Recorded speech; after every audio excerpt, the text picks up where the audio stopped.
Ready to change. All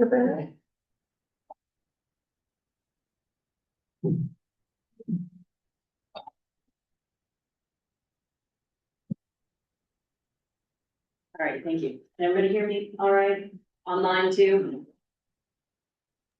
All right, well, thank you. Welcome to this second listening session for the Los Alamos Mesa Trail Rehab.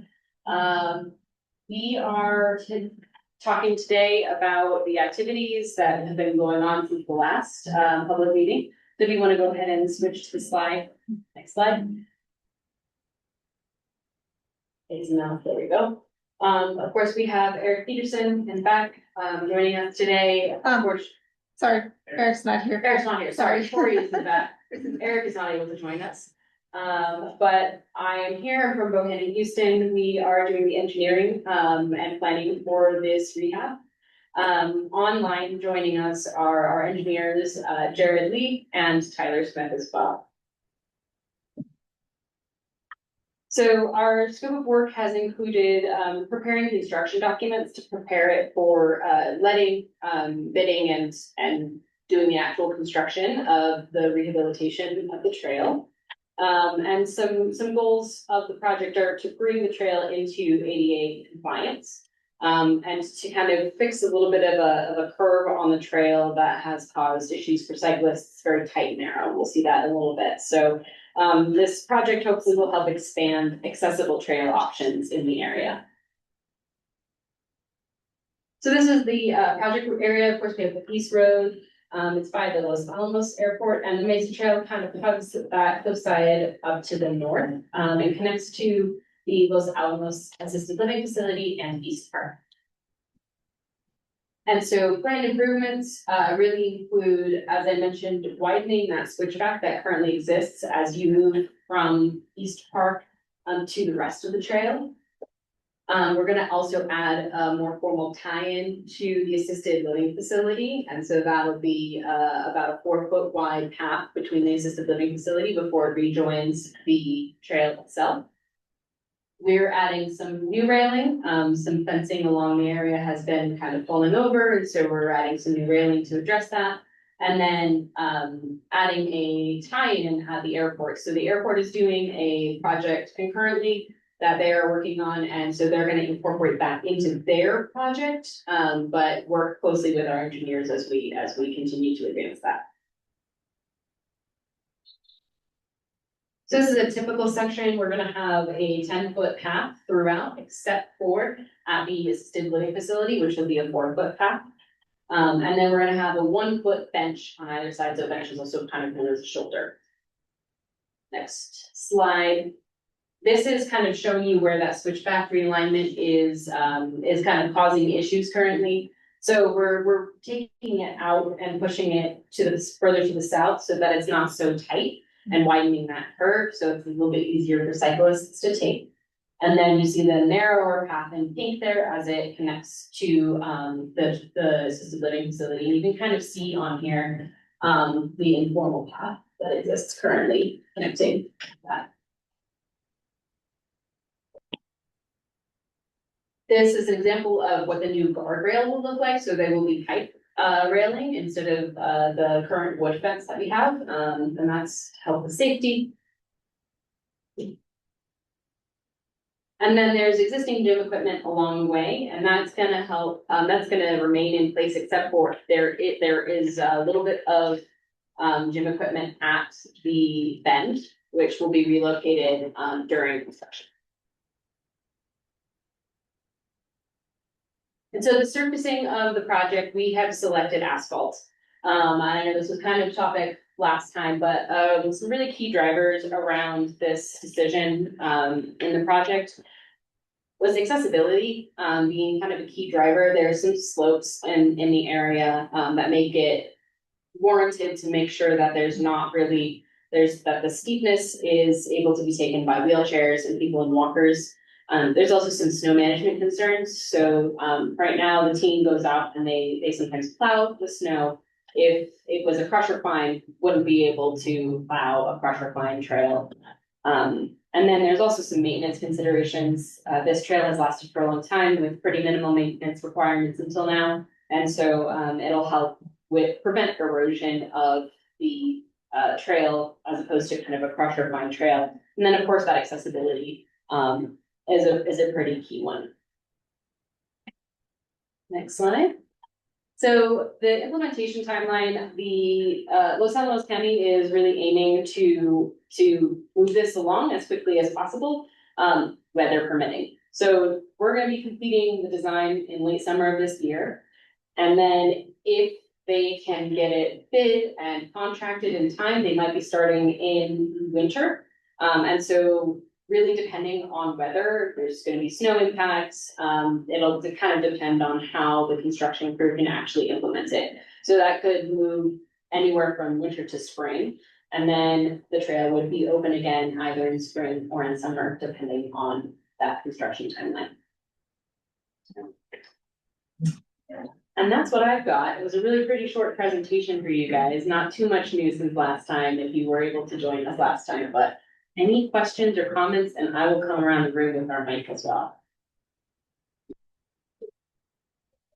Yes, will you be removing any of the vegetation that's along the edges of the trail right now? Because the trail does get pretty hot on parts of it. Yeah. I'm gonna kick that question. Tyler or Jared, did you hear that question online? I could hear part of it, but I didn't hear the whole thing. Could you please repeat it? Yeah, of course. So the question was, are we gonna be removing any of the vegetation along the trail? We're not planning to, except for in that switchback area, we're going to straight grade it down. So we'll be removing some of those bushes, and I think there's a dead tree in there that we plan to remove. But other than that, we shouldn't be removing any other vegetation. He said that essentially they're gonna be removing some vegetation here, but it's mostly just like around the switchback area. There's a dead tree, but everything else should remain in place. More questions? Yeah. And the other thing about, because it does get hot on parts of the trail, but the surface, the asphalt. Do you have an idea of how that will affect any radiated heat compared to what it's right now? I'm gonna kick that one over to the engineers as well. Tyler, did you hear that? I think the question was, will the asphalt add any heat? Mm-hmm. No, the trail is currently asphalt, so it should pretty much be the same temperature. Okay, and for anybody who didn't hear that, he said that the asphalt, it's currently asphalt, so it should generally remain the same temperature.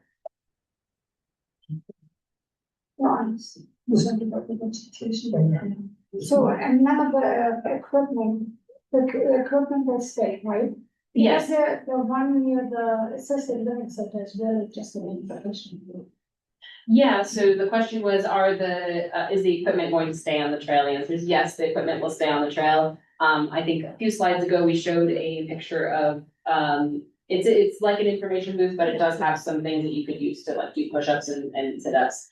But that'll be relocated. That'll be the only one that needs relocation, but the rest of it will stay. All right. With regards to vegetation, is there any thought of just doing some thinning of the underbrush or any of the dead tree? There's dead trees, quite a few dead trees. Some are falling over, some not fall. And I don't mean the healthy trees that provide shade, but I mean do some thinning in there of the dead vegetation. Tyler, do you want to take that one? It sounded like they asked if there will be any thinning of the underbrush or dead trees. Yes.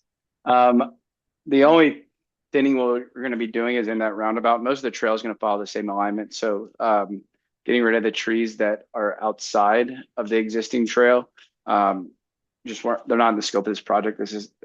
It could be something that's done under a different contract, but it's not part of the scope of this project. Thanks. Okay, yeah, and so just to repeat that, I think that what he was saying is we at BHI are not looking at, what specific dead trees need to be removed as part of our scope, but that's not to say that Los Alamos wouldn't, and I'm gonna hand it over to him. Yeah, the Trails and Open Space team will go in and clean it up once they get the construction done, take out those dead areas and, those thick brushy items. Yeah. Okay. Thank you. So how hard is the service actually going to be? Because right now it's a very comfortable, very comfortable to walk on as compared to, Canyon Run Trail, which is really hard. So for walking fast or running, I find Queensland Trail more comfortable.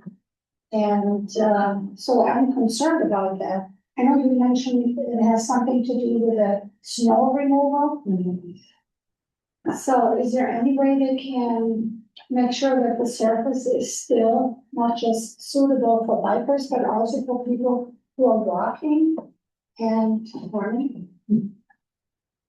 Absolutely, and I will kick it over to Tyler, but I will just say, it's currently asphalt, and so hopefully it'll feel similar to folks. This is not just a project for bicyclists, it's definitely also a project for pedestrians. So Tyler, I don't know if you want to speak to the softness of the trail. I'll just reiterate what you said. The trail is currently asphalt. It's still going to be asphalt, so it should be the same softness it is right now.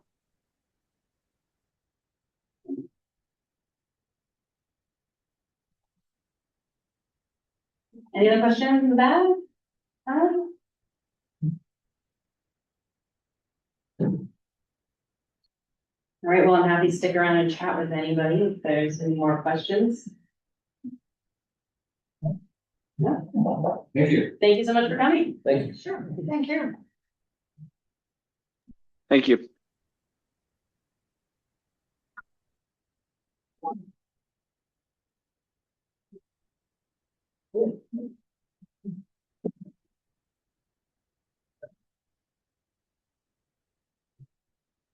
Sure, I guess I need to-